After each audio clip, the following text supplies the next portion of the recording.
제임스 카메론이 제작한 터미네이터 영화 시리즈에는 널리 알려지지 않았을 수도 있는 풍부한 배경 이야기가 있습니다. 내러티브의 대부분은 영화 자체에 제시되어 있지만 터미네이터 세계에서 빼놓을 수 없는 깊이를 더하는 추가적인 세부 사항과 개발 일화가 있습니다. 잘 알려지지 않은 측면은 다음과 같습니다. 스토리에 대한 영감.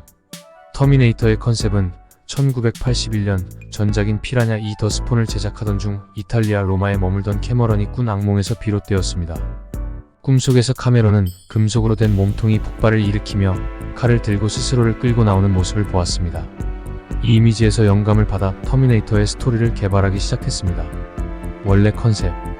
터미네이터의 원래 컨셉은 인간형 로봇이 아니라 합성 육체로 덮인 사이보그 형태의 미래형 살인 기계였습니다. 하지만 금속 내골격과 인간과 유사한 외관을 갖춘 휴머노이드 로봇에 대한 아이디어가 개발된 것은 나중에야 가능했습니다. 터미네이터 역의 랜스 헬릭슨. 처음에 제임스 카메론은 배우 랜스 헬릭슨이 터미네이터 역을 맡을 것을 구상했습니다. 그러나 아이디어가 발전함에 따라 아놀드 슈워제네거가 터미네이터라는 역할에 대한 상징적인 선택이 되었습니다. 또한 슈워제네거 캐스팅 결정은 터미네이터 캐릭터에 대한 인식을 바꿨을 뿐만 아니라 영화의 성공을 형성하는 데 중요한 역할을 했습니다. T-800의 오스트리아 악센트. 슈워제네거의 독특한 오스트리아 억양은 터미네이터가 인간과 완벽하게 조화를 이루어야 했기 때문에 처음에는 역할에 대한 그의 적합성에 대한 많은 우려를 불러일으켰습니다. 그러나 카메론은 오히려 악센트를 유지하여 캐릭터를 정의하는 특성 중 하나로 바꾸기로 결정했습니다. 카일 리즈의 흉터. 영화 속 카일 리즈가 입은 얼굴 흉터는 대본의 일부가 아니었습니다. 마이클 비는 실제로 촬영 몇 년 전에 거의 치명적인 교통사고로 인해 얼굴에 심각한 상처를 입었습니다. 카메론은 마이클 빈의 흉터를 보고는 흉터를 리즈의 캐릭터에 통합하여 진정성을 추가하기로 결정했습니다.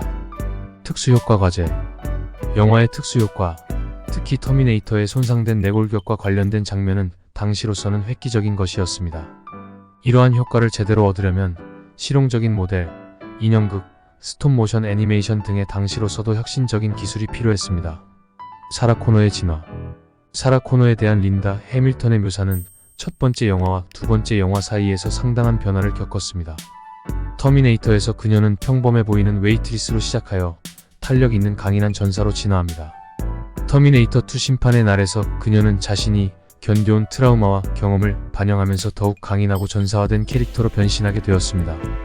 삭제된 장면과 대체 엔딩. 삭제된 장면과 대체 엔딩. 많은 영화와 마찬가지로 터미네이터에도 삭제된 장면과 대체 엔딩이 있었습니다. 이러한 장면 중 일부는 스토리에 추가적인 맥락을 제공하거나 캐릭터 관계를 더 깊이 파고들었습니다. 예를 들어 터미네이터 2의 대체 결말에서는 나이가 많은 사라 코너가 미래에 대해 생각하는 모습을 보여줍니다. 이러한 잘 알려지지 않은 측면은 터미네이터 시리즈의 깊이와 흥미에 기여하며 터미네이터 시리즈를 만든 예술적 여정과 선택의 상징적인 이야기라고 할 수 있습니다. 영상을 시청해주셔서 감사합니다. 영상이 유익하셨다면 구독과 좋아요 부탁드립니다.